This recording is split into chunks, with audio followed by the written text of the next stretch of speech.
Почитувани, минатата недела Советот на општина Битола ја изгласа завршната сметка со помош на ДОМ, ДУИ, ДПМН и нивниот привезок поинаку.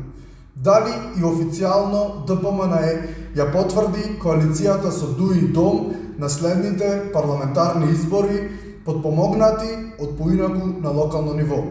За лицемерието да е поголемо, поинаку, како круцијален фактор во Советот на општина Битола, сподели соопштение како се оградува од работата на локалната самоуправа. И за виновници ги посочи актуелната и претходната власт. Како што велат, им дале 12 месеци временски период да се започне со работа. За по 16 месеци, наместо да ја казнат локалната самоуправа, тие им гласаат за завршната сметка наместо против.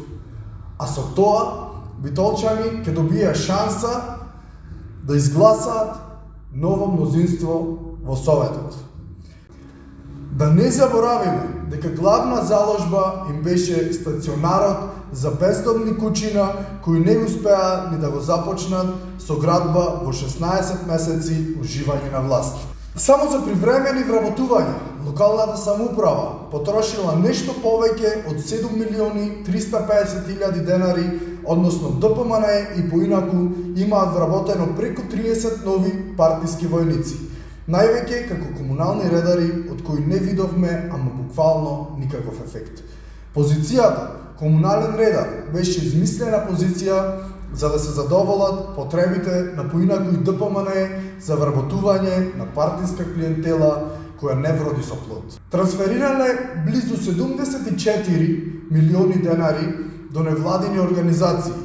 Најчести организации кои добиле средства од локалната самоуправа се организации блиски до власта, како и клубови навработени во општина Битола како кадар на ДПМН.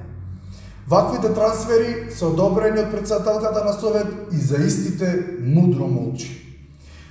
Во овој трансфер се наоѓа и криминалниот трансфер до ПСК Пелистер, кој беше декриминализиран со носење на одлука на Совет на општина Битола, поддржан од поинаку, а за возврат градоначалникот Коњановски спасен од кривичен прогон. Во одлуката беше злоупотребен копанки и парите завршија на сметка на Сдруженијето без претходен јавен повик за доделување на истите. Уште во првата година од владењето на ДПМН и поинаку започна сагата со субвенционирањето на јавни претпријатија како резултат од лошото работење на претпријатијата од страна на директорите. Сведоци сме дека со последниот буџет планираат да доделат нешто близу 4.700.000 денари, што е повеќе од 3 пати од реализираните 1.500.000 за 2022 година, што значи дека за една година успеале да ги доведат јавните претпријатија во 3 пати полоша финансиска состојба. Да не заборавиме, близу 30.000 евра потрошени за ресторански и хотелиерски услуги пари на граѓаните, додека Левица имаше предложено субвенционирани градинки за секое дете и истото беше одбиено од ДПМН да се луксузира на сметка на граѓаните.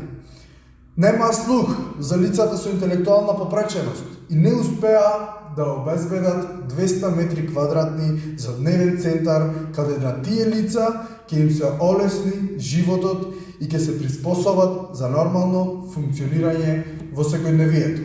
ДОМ и ДУИ го пуштија низ вода нивниот коалиционен партнер СДСМ и гласа за завршената сметка на ДПМН и нивниот привезок поинаку.